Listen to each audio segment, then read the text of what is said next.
கிறிஸ்து இயேசுவுக்குள் பிரியமானவர்களே, தருமையான இந்த நிகழ்ச்சி வழியாக உங்கள் அனைவரையும் சந்திப்பதிலே மகிழ்ச்சி அடைகிறேன். கடைசி கால எக்காலம் என்ற இந்த தொலைக்காட்சி ஊழியத்தை செய்யும்படியாக கர்த்தர் எனக்கு கொடுத்த வாய்ப்பை நான் பயன்படுத்தும்படியாக வாஞ்சிக்கிறேன். நிச்சயமாகவே இந்த காலத்தை குறித்து நாம் அறிந்து கொள்ள ஆவலாய் இருக்கிறோம். பிரியமானவர்களே, வேதம் சொல்லுகிறபடி கர்த்தருடைய வசனம் எசேக்கியேல் தீர்க்கதரிசி வழியாக எசேக்கியேல் தீர்க்கதரிசன புத்தகம் 9ஆம் அதிகாரத்திலே 9ஆம் அத்தியாயத்திலே கர்த்தர் சொன்ன தீர்க்க தரிசனங்களை நாம் வாசிக்க கேட்கலாம். அப்பொழுது இதோ 6 புருஷர் வெட்டுகிற ஆயுதங்களை தங்கள் கைகளில் பிடித்து கொண்டு வடக்கே பார்த்த உயர்ந்த வாசலின் வழியாக வந்தார்கள். அவர்களில் சணல் நூல் அங்கி தரித்த தன் அறையில் கணக்கனுடைய மைக்கூட்டை வைத்திருந்த ஒருவன் இருந்தான்.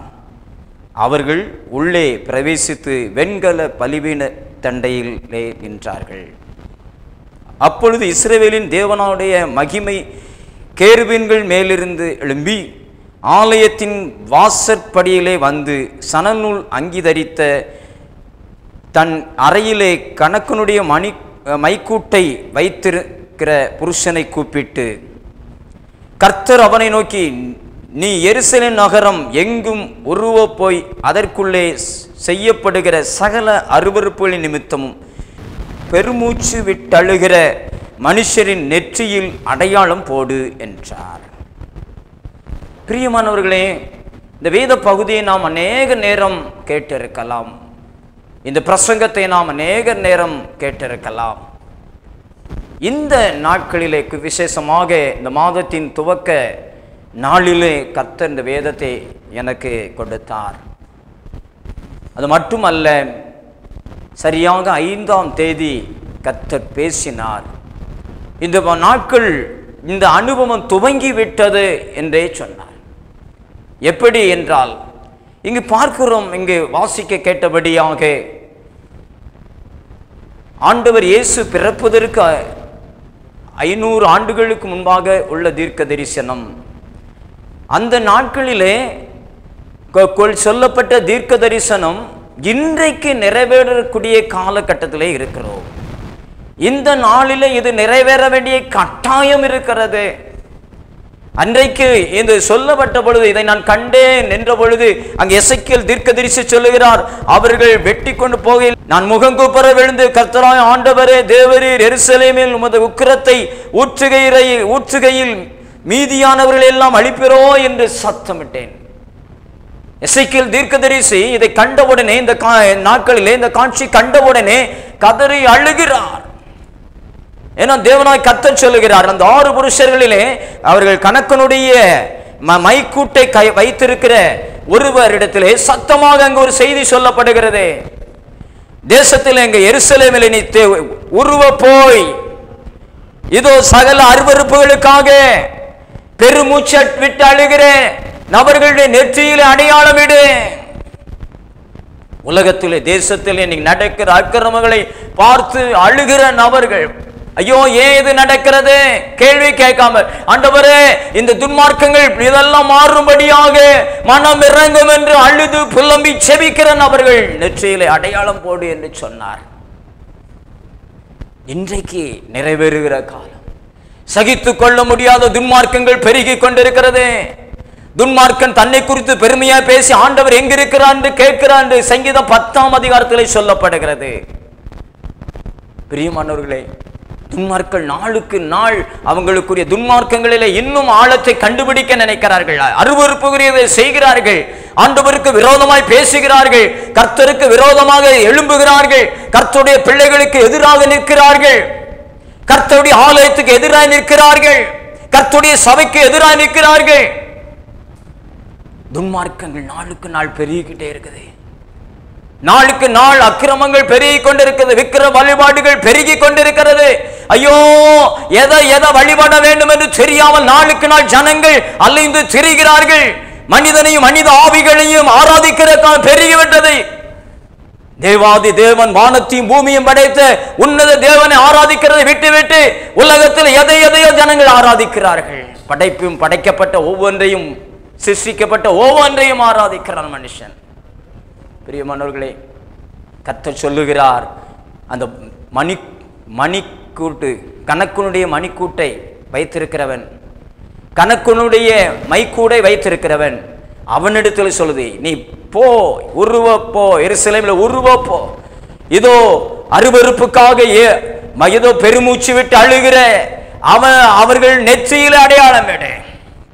முதலாவது சொல்லுகிறது பாருங்க, யாரெல்லாம் இன்றைக்கு ஜெபிக்கிறார்களோ, யாரெல்லாம் கர்த்தருடைய ராஜ்யத்துக்காக ஜெபிக்கிறார்களோ, யாரெல்லாம் உலகத்தின் அருவருப்புகள், அந்தகாரங்கள், இருள்கள், கொலைவாதங்கள், கொலைகாரர்கள் பெருகிவிட்டார்கள், தீவிரவாதங்கள் பெருகிவிட்டது, அழுக்கானது, அருவருப்புக்குரிய கேவலமான நிகழ்வுகள், வன்முறைகள், விபச்சாரங்கள், கேளிக்கைகள், கற்பழிப்புகள், ஐயோ சொல்ல முடியாத காரியங்கள் பெருகிவிட்டது.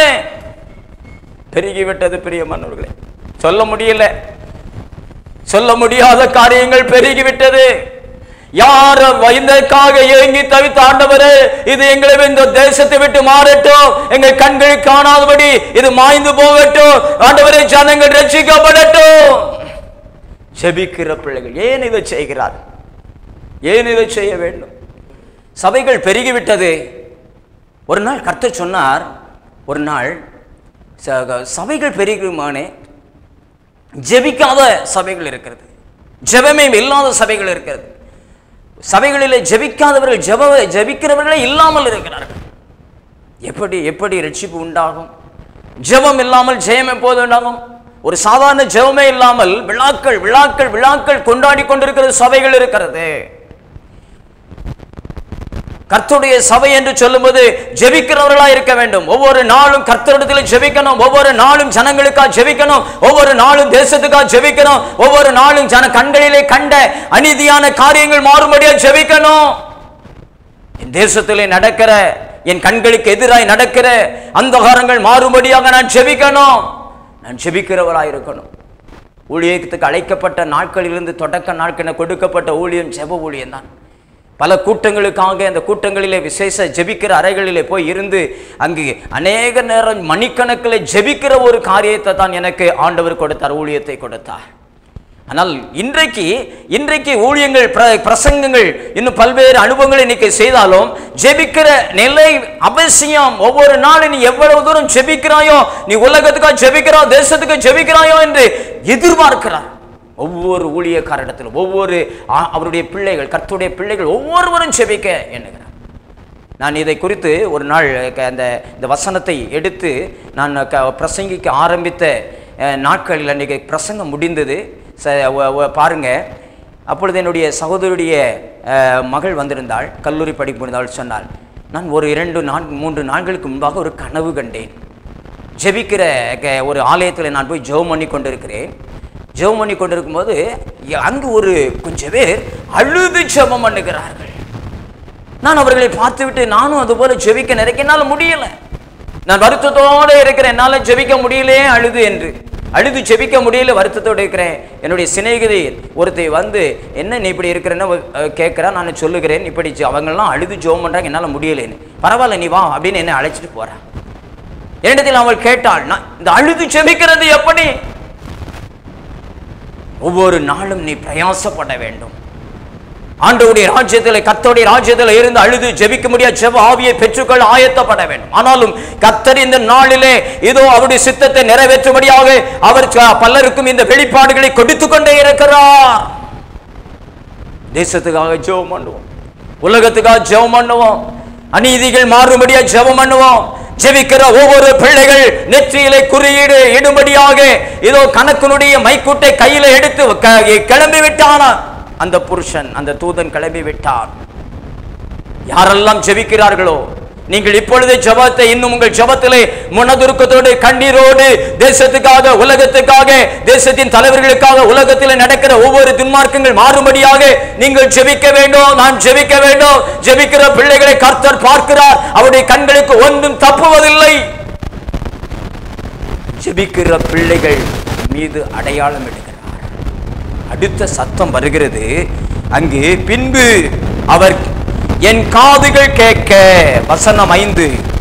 மற்றவர்களை நோக்கி நீங்கள் இவன் பின் நாளே நகரமெங்கும் உருவ போய் வெட்டுங்கள், உங்கள் கண் தப்ப விடாமலும் நீங்கள் இறங்காமலும் முதியோரையும் வாலிபரையும் கன்னியர்களையும் குழந்தைகளையும் ஸ்திரீகளையும் சங்கரித்து கொன்று போடுங்கள், அடையாளம் போடப்பட்டிருக்கிற ஒருவனையும் கிட்டாதிருங்கள், என் பரிசுத்த ஸ்தலத்திலே துவங்குங்கள் என்று என் காதுகள் கேட்க சொன்னார். அப்பொழுது அவர்கள் ஆலயத்துக்கு முன்னே இருந்த மூப்பரிடத்திலே துவக்கம் பண்ணினார்கள். கர்த்தருடைய பிள்ளைகளை ஆலயத்துக்கு முன்னிருந்த மூப்பரிடத்திலே அதோ கொலை கருவோடு இறங்கின அவர்கள் மற்ற 5 புருஷர்கள் அவர்கள் ஆலயத்துக்கு முன்னிருந்த இதோ மூப்பரிலிருந்து துவக்கம் பண்ணினார்கள். கர்த்தருடைய ஊழியத்தை சரியா செய்யாத நபர்கள் மீதும் இன்றைக்கு கொலை கருவுகள் வரும்.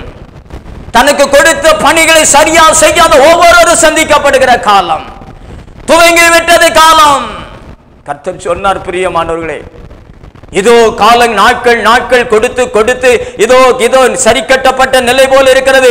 இதோ துவங்கிவிட்டது என் நாட்கள். வருகிற நாட்களிலே இதோ என்னுடைய இதோ அந்த கொலை கருவோடு இறங்கப்பட்டவர்கள் ஆரம்பித்து விட்டார்கள். அசைக்கப்படுகிறது, தேசம் அசைக்கப்படுகிறது, ஜனங்கள் அசைக்கப்படுகிறார்கள். புத்தியிலே எட்டாத கொடூரமான காலம் ஆரம்பித்து விட்டது.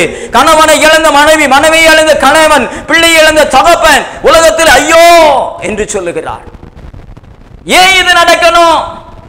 இது நடப்பது என்னுடைய விருப்பம் இல்ல.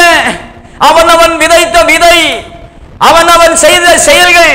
10வது வசனம் சொல்லுகிறது பாருங்கள் அங்கு, ஆகையால் என் கண்ணு தப்பி விடுவதில்லை, நான் இரக்கம் செய்வதும் இல்லை, அவர்களுடைய வழியின் பலனை அவர்கள் சிரசின் மேல் இறங்க பண்ணுவேன் என்றார்.